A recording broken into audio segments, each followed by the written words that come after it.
Hola, soy Tati Méndez y esto es Diálogo Abierto de Mujeres y Hombres del Mundo, construyendo nuevas realidades. Hola, hola, soy Tati Méndez y arrancamos en un nuevo diálogo en el marco del diálogo abierto de mujeres y hombres del mundo, construyendo nuevas realidades, porque seguimos en camino, en carretera, construyendo siempre muy bien acompañados y ahora tengo el placer de contar aquí conmigo con Wilmer. Hola, Wilmer González Brito, ¿qué tal? ¿Cómo estás? Muchas gracias por la invitación, todo bien, todo gracias ahora, todo tranquilo desde acá, desde Ecuador. Un saludo enorme para ustedes también y gracias por la invitación. Sí, sí, iba precisamente a comentar que es activista intersexual del colectivo Intertulias de Ecuador.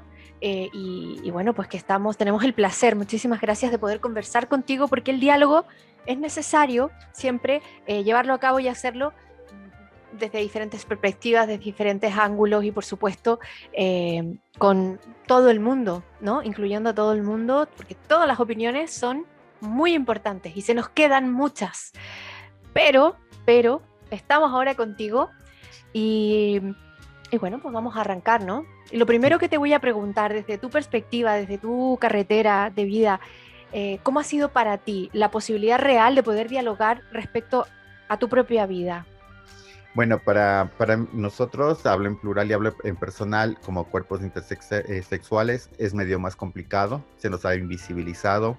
Empezamos a levantar nuestras voces desde nuestras realidades y particularidades. Eso es lo que nos ha llevado a que, como tú lo dices, en carretera pongamos nuestras dificultades, nuestras particularidades. No es fácil, sobre todo dentro de una sociedad que te pide que te encajes de un binario de hombre-mujer, tomar otra forma de vida desde un biologismo que no te puedes encajar dentro de ellos.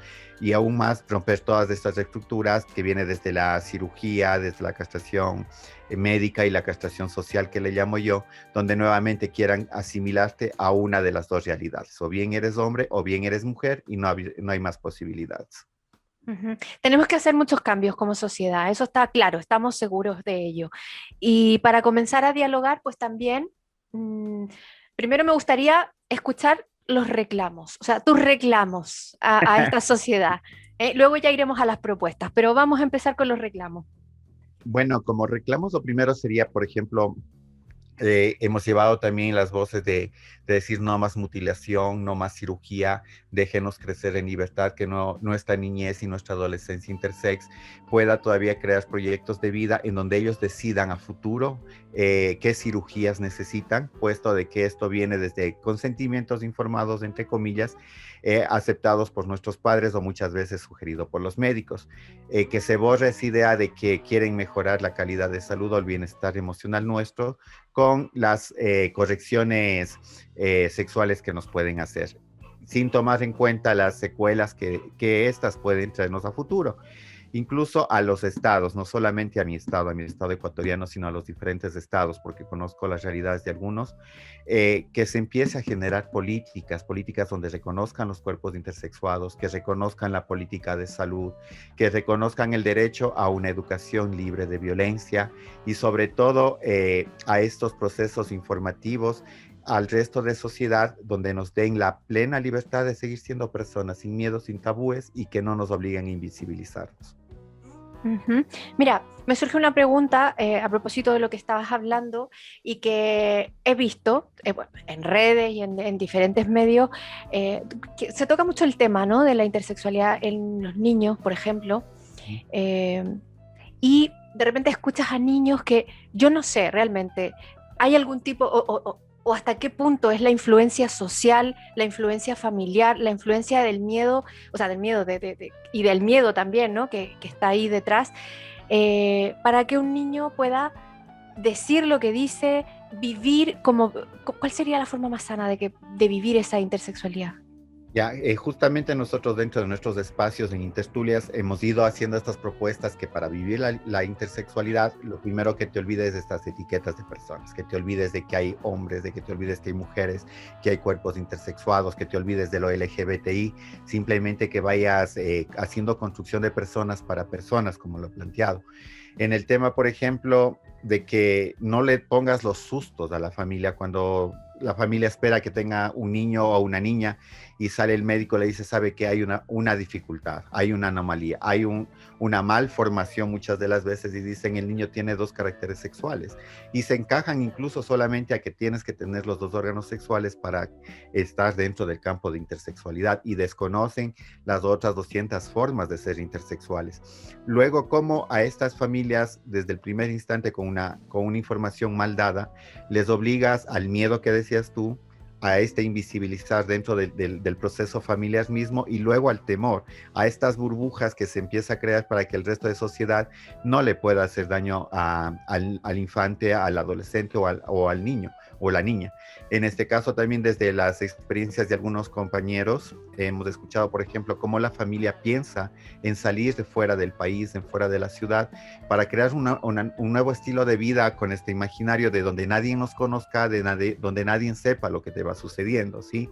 Entonces, esas son las garantías que el Estado tendría que dar.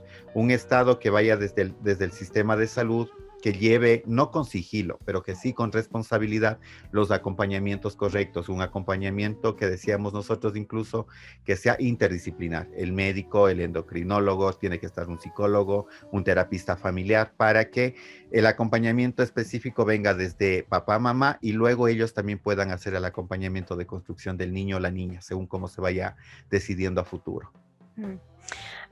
A lo mejor esta pregunta te parece un poco obvia, pero desde la que te voy a hacer ahora, desde el punto de vista de la educación sexual, ¿cómo podríamos acercarnos a a una relación saludable desde este punto de vista, desde la experiencia? Nosotros, al menos yo le concibo a la educación sexual como esta forma de interactuar, la relación que existe entre las personas. Entonces, romper sobre todo esta estructura y este mito de pensar que educación sexual es el acto sexual. Pensar que es del coito, ¿sí? Y quejarle solamente en ese parámetro, cuando simplemente, por ejemplo, la relación que estamos teniendo ahorita de comunicación también está dentro de la educación sexual. Ese es el parámetro que no se toca, es el parámetro que no se lleva a la escuela, porque pensamos, acá en Ecuador salió unos decretos por el tema de violencia, para que dentro de las mallas curriculares educativas empiece a hablarse de educación sexual, pero la gente empezó a decir, no, es que van a homosexualizar a los estudiantes, van a empezar a hablar de niñas que quieren ser niños, de niños que quieren ser niñas. Entonces la gente, como no está informada, no les da la información correcta, nuevamente vienen estos miedos, ¿sí?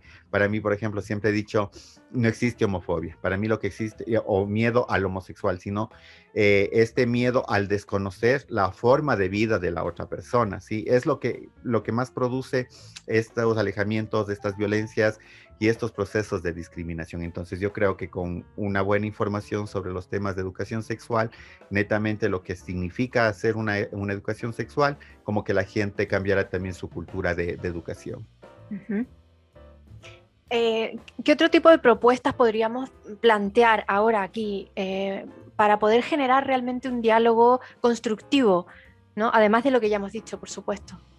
Yo creo que otra de las cosas es, por ejemplo, los espacios que se van teniendo, como la Ruta Radio, como el espacio nuestro de Intertulias, y los espacios que se van abriendo en temas de derechos, en temas de sexualidad, den las herramientas para que tanto profesionales como padres de familia puedan entender lo diverso que es la vida, lo diverso que es los cuerpos, evitar estos tabúes y estos miedos. Siempre hablaremos del miedo a no poder reconocer una realidad particular que tiene el cuerpo, la satanización del cuerpo, la satanización de la sexualidad, incluso el mismo hecho de que se piense solamente en la construcción. Me meto siempre con este tema de la construcción de lo binario de hombres y mujeres, y cortas toda libertad, porque ahí es cuando cortas una diversidad grande de cómo la persona se quiere identificar, de cómo se quiera construir. Entonces, a los médicos incluso, que piensen en un acompañamiento correcto, que las políticas de salud vengan con este pare y un alto a las cirugías reconstructivas no necesarias todavía, y se piense nuevamente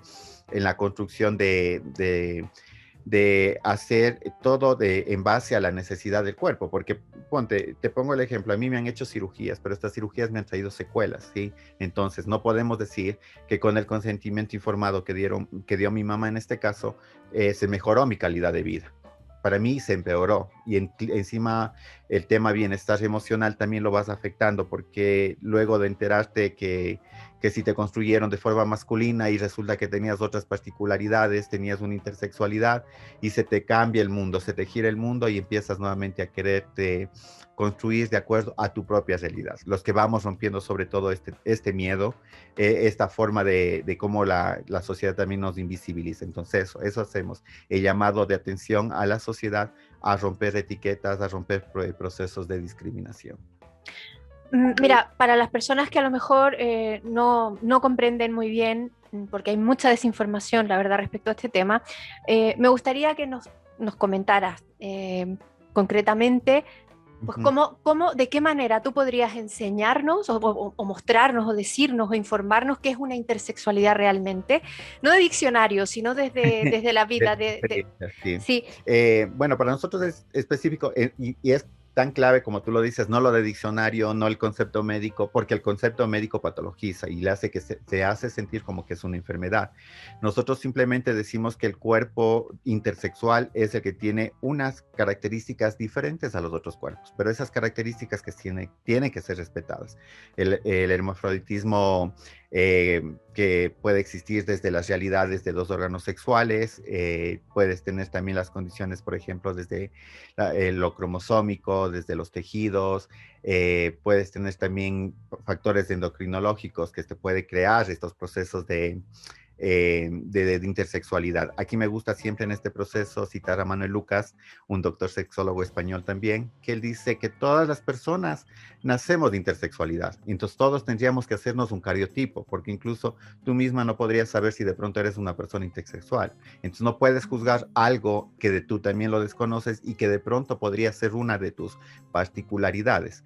Entonces eso para nosotros simplemente como intersexuales decimos es el cuerpo con sus características especiales, con sus características únicas y diferentes a los demás cuerpos que tienen que ser creados, respetados y sobre todo llevados a una libertad de decisión a lo que se quiera generar a futuro, sin binarismos, sin construcciones heteronormativas y sin sobre todo forzar a una construcción de personalidad. Uh-huh.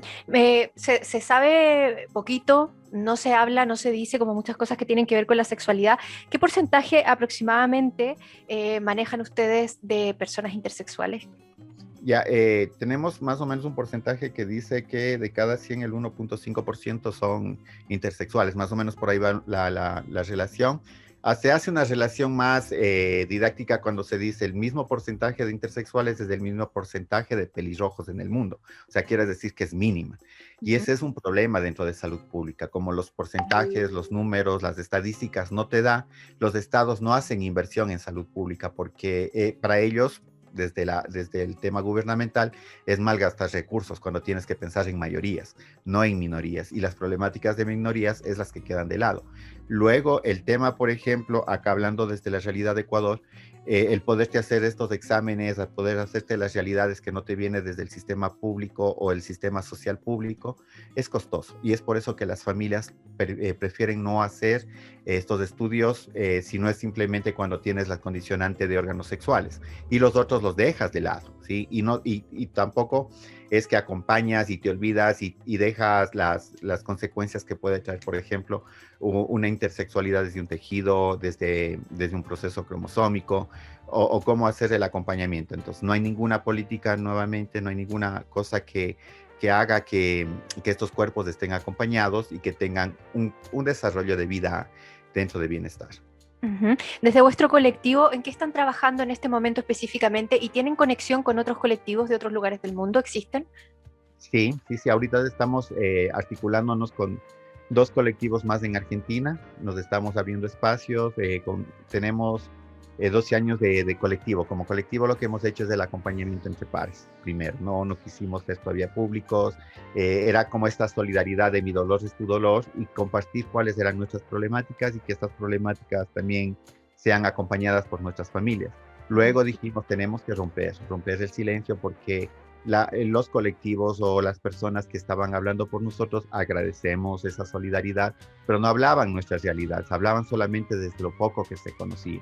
Entonces, lo que nosotros hemos empezado ahora, incluso con los colectivos que nos estamos aliando, es a empezar a informar con estos videos, con estas charlas, con estos Facebook Live, que la gente tenga herramientas e insumos para entender lo que es la intersexualidad, para que la gente sepa que en algún momento de su vida, dentro de su núcleo familiar, se puede dar un caso de intersexualidad, que no se cierren solamente a esta particularidad de que el médico les dé las sugerencias. Hemos tratado con amigos que son psicólogos, que estaban sensibilizados sobre los temas, que han acompañado a temas de intersexualidad, para incluso dentro de una normativa que salía en el Estado ecuatoriano para los desórdenes del desarrollo sexual, como se llamaba, entonces que no sean esos términos patologizantes, sino que sean términos más amigables, incluso para que los padres no se asusten al escuchar que tiene un desorden, que tiene un trastorno, entonces eso te asusta. Y simplemente que la creación venga, esas son las observaciones que hemos hecho al manual, que el manual venga desde palabras más sutiles, como por ejemplo, manual de acompañamiento a cuerpos intersexuados o al manual de acompañamiento a intersexuales, y que se deje de lado todas estos conceptos y definiciones médicas que también asustan, paralizan, porque son patologizantes sobre todo.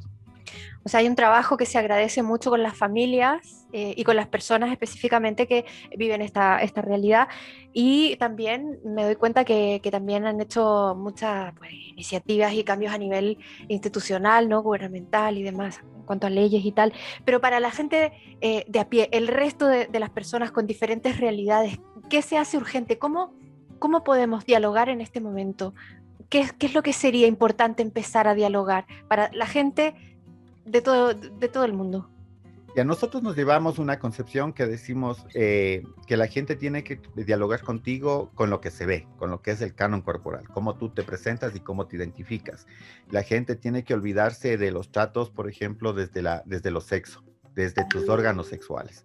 Hoy, por ejemplo, que me tocaba vacunación para esto de COVID, porque desde lo que nos habían pedido para docentes, era complicado. Por ejemplo, me daban dos opciones dentro de la casilla, que yo ponga si soy sexo masculino o sexo femenino, ¿sí? Y mi realidad queda nuevamente invisibilizada, porque no te da una posibilidad de que soy intersex. Luego yo les puse a un ladito intersex. Entonces, no, muchos de ellos, a pesar de que eran médicos, no lo entendían, ¿sí? Y me decían, présteme su cédula. Ya no querían mi formulario, querían mi cédula. Y en mi cédula para constatar cuál es el sexo que mis padres me habían puesto dentro de este documento. Entonces, nuevamente decimos nosotros, me están hablando desde una realidad y lo hemos dicho así, es como que me bajan el pantalón para ver qué órgano sexual tengo y en razón a ese órgano sexual hacer el trato hacia mi persona. Y se olvidan, por ejemplo, si yo me identifico desde lo masculino, si les digo soy masculino, trátenme como masculino, la gente no lo hace. Y esa es incluso la solidaridad que hacemos nosotros desde la intersexualidad con cuerpos trans. ¿Sí? Los cuerpos trans sufren la misma particularidad. Ellos tienen que explicar todo el proceso de su cambio, si yo nací hombre, hice esta relación de tránsito hacia lo femenino, porque mi identidad es esta. Entonces, yo creo que es eso lo fundamental, explicarle a la gente que las personas podemos tener condición biológica, identidad de género, y por tercero, la orientación sexual, que tampoco no es de interés público, con quien tú quieras tener tu afinidad, con quien quieras establecer una relación amorosa. Pero sí, por ejemplo, esto de que trátale a la persona como se identifique y cómo la ves. Me resulta muy interesante las diferentes perspectivas de vida, las diferentes carreteras de las personas y cómo, digamos, cómo se paran, ¿no? Y cómo se relacionan. Entonces, desde tu perspectiva personal, ¿cuáles serían como los ingredientes necesarios para un buen diálogo con cualquier persona? Ya, yo creo que dentro de estos ingredientes, si hacemos como una pequeña receta, primero el respeto, ¿sí? El respeto, la confianza, el no invadir más allá del espacio de la otra persona, como si ustedes también lo dicen, hasta donde tú quieras avanzamos dentro del diálogo. Porque, por ejemplo, te hablo desde la experiencia con parejas, por ejemplo, cuando yo me identifico como gay dentro de mi orientación sexual, pero cuando con mis parejas en la confianza les digo, soy intersexual, no hemos tenido todavía afectividad coital o íntima, y entonces lo primero se te viene a la cabeza, dice, entonces tú tienes dos cosas entre las piernas, ¿no es cierto? Quiero ver tus órganos. Entonces empieza esto del morbo. Entonces, el morbo que crea estas situaciones es lo que también trae procesos de discriminación. Y la gente que se olvida entonces de estos factores es como un poquito más hablar también de la bisexualidad, ¿sí? Cuando empiezan y se meten con la bisexualidad, ¿qué mismo quieres? ¿Hombres, mujeres? ¿Estás confundido? ¿Estás como que malito de la cabeza? O la transexualidad también te lo dicen de lo mismo, estás mal de la cabeza, no puedes tener estas realidades. Entonces, cuando la gente entienda dentro del diálogo, de la conversación, del respeto mutuo, que podemos dialogar sin necesidad de identificarte, sin necesidad de tener estos términos, por ejemplo, masculinos, femeninos, o poner el ejemplo de que tú estás mal. Me acuerdo incluso un psicólogo, cuando fui donde un psicólogo, este psicólogo me decía que yo fui por un tema de duelo, y el psicólogo me decía que no me va a tratar el duelo, primero lo que me va a tratar es mi enfermedad y mi enfermedad sexual, porque dentro de sociedad estaba, yo ni siquiera le dije que era intersexual, le dije solamente que era homosexual, y me decía, como gay tú no puedes estar dentro de la sociedad te va a discriminar, te va a condenar y tú estás mal, porque incluso dentro de la vida eso no está aceptado. Aceptaríamos hasta un punto que seas bisexual, me decía este psicólogo, ¿sí? Y entonces luego vino con toda su diálogo y todo su consejo de que lo que me diga la gente me resbale, que no le ponga atención a la gente, y luego de que él me acabó emocionalmente. Luego también vino con un término que decía que a donde yo voy, me tengo que presentar y decirle soy Wilmer González, soy homosexual. Yo decía, ¿para qué? La gente no necesita saber eso, ¿sí? Entonces eso es lo que la gente tiene que romper, esas estructuras de que la gente tenía que presentarse desde el órgano sexual, que su documento tiene que estar identificado desde el órgano sexual, y el diálogo no tiene que llevarte de ahí. Entonces respeto, confianza, seguridad, crear espacios de seguridad dentro del diálogo, y sobre todo el tema del sigilo. Si alguien te comenta algo, llévalo con sigilo, porque de pronto te lo está comentando porque te tiene confianza dentro del diálogo que ha establecido. Wow, me quedo de piedra, de verdad. O sea, en algunos lugares soy consciente de que para mucha gente homosexual todavía es muy difícil poder vivir su sexualidad abiertamente, con respeto y amorosamente. Pero, o sea, me imagino lo difícil además que tiene que ser para otras realidades, como por ejemplo lo que tú me estás contando, me parece súper desintegrador esto. Es Y, súper duro. y desde este punto de vista, ¿cómo crees tú? No sé si me imagino a lo mejor en el colectivo, trabajando con las familias y demás, ¿cómo encaja esto un niño? Alguien que está recién, bueno, digo yo recién, pero claro, recién comenzando la vida, pero entendiendo su realidad, dándose cuenta de que a lo mejor es diferente, ¿sabes? O sea, a lo que se supone que está impuesto, ¿no? Claro. Porque a mí me parece muy fuerte y soy adulta. Es el tema incluso, por ejemplo, dentro de esta normalización, de este binarismo, el hecho, por ejemplo, obsérvele, dice el médico, le dice el profesional, obsérvele. ¿Qué acciones realiza más? Si acciones de niño o de niña. Y desde ahí vayan construyendo, le dice. Si tiene atracción más por las cosas femeninas, entonces ya váyanle construyendo como niña. No, no lo podemos construir, porque nuevamente le estarías limitando. Es ahí cuando nosotros, me recuerdo el tema de la muerte de un extraño, de Mauro Cabral, donde hablamos de este caso de los chicos Johnson, por ejemplo. Él no fue intersexual por una cirugía mal hecha, le hicieron una castración y le pidieron a su familia que, como ya no tenía su miembro viril, le construyan una identidad femenina. Y todo un tiempo le construyeron desde el nombre, desde los comportamientos como niña, de que tiene que comportarse como niña, pero no puedes irte en contra de la identidad, de lo que está dentro de tu forma o tu pensamiento o tu forma de ser. Cuando él descubrió todo lo que había sucedido a la final, este adolescente, este joven, terminó suicidándose porque se dio cuenta que su vida no era esa.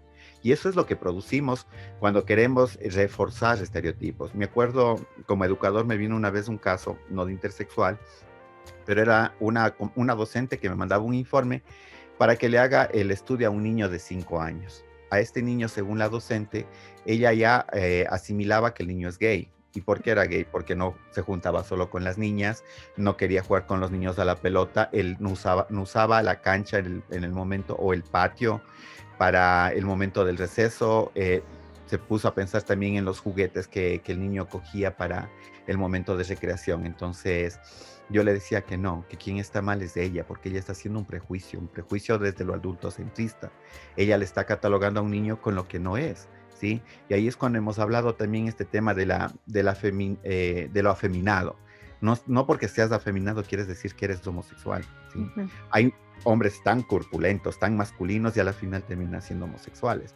Entonces esos prejuicios que tiene la gente desde nuestro proceso, nuestro bagaje cultural de cómo nos crearon, cómo nos formaron, no lo pongas en el otro cuerpo. Déjale que el otro cuerpo vaya que se vaya desarrollando por sí solo y a la final ni papá ni mamá puedan tampoco forzar este tema de que, sí, yo le veo un poquito más niña, entonces vamos a educarle como niña. No, déjale hasta el momento en que se puede identificar. Es como con niñez trans también. En el momento que el niño o la niña te dice, no, no es mi cuerpo, siento que estoy en un cuerpo equivocado, ayúdale a construir, acompáñale a construir, más no corte su libertad de pensamiento y de creación de su personalidad. Mira, sinceramente me parece muy, muy importante la labor que están llevando a cabo. Creo que es muy también importante visibilizar esto, hablarlo, dialogar, porque me parece que el no aceptar las diferencias, el no tener información, el ser ignorante de los temas nos hace temer lo que no conocemos, y eso yo creo que tiene una relación directa con la violencia, sí o sí. Y no, Sí, es violencia, es completamente violencia, porque esto, como te dije, son los factores que luego te producen que violentes a las otras personas, violentes los otros cuerpos y sobre todo desconozcas de estas realidades y por ejemplo, puede ser tan andrógino un cuerpo intersex que al final le quieres tratar como masculino y se está identificando como niño o como niña, entonces no puedes romper estas barreras del respeto. me parece fundamental para poder realmente tener un diálogo profundo, honesto y abierto, el que incluyamos también a todo el mundo, o sea, a todos. Entonces, por mi parte, estoy encantada de poder hablar contigo. Me gustaría invitarte más para que pudiéramos conocer más, para que pudiéramos hablar y conocer más acerca de esta realidad que como sociedad, como colectivo, desconocemos, porque realmente es verdad que no se habla nunca, se desconoce. Es más, en alguna oportunidad, en mi caso, por ejemplo, cuando en algún minuto se planteó, es como, sí, sí, no, pero es tan poca gente que como que, es que casi no pasa. Ujú. Sí, sí, es como decía una vez, todas esas experiencias ahora me las río porque son realidades, también decía un embajador saharaui cuando una vez vino a visitar Ecuador, y él hablaba de los temas de género, la violencia de género que en su país no existe, que la mujer que es maltratada se queda en casa y el hombre sale y le deja todos los espacios. Y yo le preguntaba a él, le decía, ¿y cómo ustedes abordan la violencia de género para personas trans, para personas intersexuales? ¿Existe o no existe homosexualidad allá? Y él decía, no, en mi país homosexuales no existen. Y como no existen, entonces no podemos legislar. Y es por eso, desde ese punto que nosotros tomamos la idea y decíamos, tenemos que visibilizarnos, tenemos que levantar la voz para que el Estado empiece a legislar sobre nuestros cuerpos y nuestras realidades. Exactamente, porque si bien, tal y como dijiste, voy a utilizar tus palabras con permiso, pelirrojos son pocos, pero hay Claro. bastantes, quiero decir, son pocos, Sí, pero hay bastantes. claro, yo siempre he dicho incluso que el Estado debería romper la estructura, no pensar en mayorías, pensar en minorías, cualquiera que fuera la minoría, pensar en minorías. Cuando van a hacer el estudio de los presupuestos gubernamentales, de las políticas públicas, piensen en las minorías, porque las minorías son las que están siempre latentes con las dificultades y las problemáticas que tienen que ser atendidas. Es como el tema de cómo voy a dividir el pan, por ejemplo, ¿no es cierto? Un ejemplo tan medio absurdo. ¿Cómo voy a dividir el pan si no sé la realidad cuántos tengo y cuántos mismos necesitan el pan? ¿Sí? ¿A cuántos tengo que darles del pan? Porque puede ser que los otros lo tengan. Entonces, hablas nuevamente no solo de esta igualdad, sino de esta equidad que te haga pensar que la minoría es la que más necesita, la que más tiene que estar representada y la que más tiene que estar garantizada dentro de los derechos, cualquiera que fueran estos. Yo creo que hemos abordado muchos temas para hacernos nuestra primera visibilización, agradeciendo nuevamente el espacio porque sé que de aquí mucha gente va a quedar también con estos temas de querer conocer un poco más de intersexualidad, simplemente tomando un poquito más lo que tú decías de las confianzas y el respeto. respetemos en familia, por favor, a los cuerpos que somos diversos, a los cuerpos que somos diferentes.